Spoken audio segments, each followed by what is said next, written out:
If God didn't exist, would your life still matter? What if losing certainty about the meaning of life is actually where meaning begins?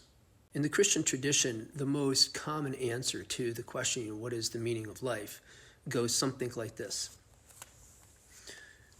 Life's meaning is ultimately determined by believing in God, having a relationship with God, worshiping God, going to church, and doing God's will, period. End of story. This is a kind of top-down understanding of meaning.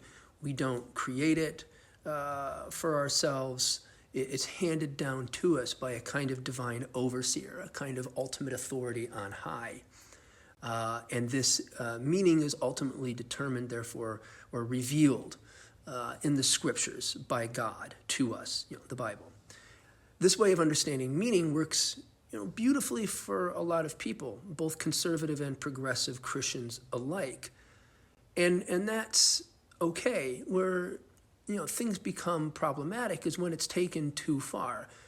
In other words, when people insist that without believing in God, life necessarily collapses into nihilism.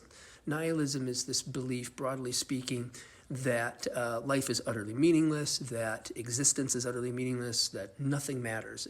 And many devout people argue that without God, without the belief in God, nihilism is the only alternative. Ironically, I think that's actually a pretty nihilistic thing to say. It suggests that human beings are woefully incapable of creating meaning unless it's externally imposed upon us. But what if the opposite is true?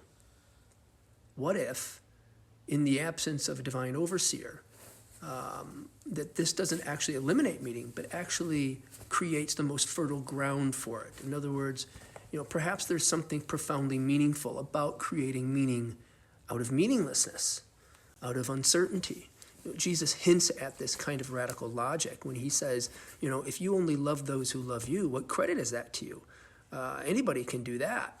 Love, and according to Jesus, is only pure love when it's given unconditionally, when it's given to the seemingly unworthy without guarantee or reward of a return. I want to suggest that meaning works the same way. The deepest meaning may only emerge after we face the possibility that life has no inherent meaning at all. Some of us can stare into that abyss and make peace with it. Others of us cannot. And that's okay, but it does mean that religion does not get the final say on meaning.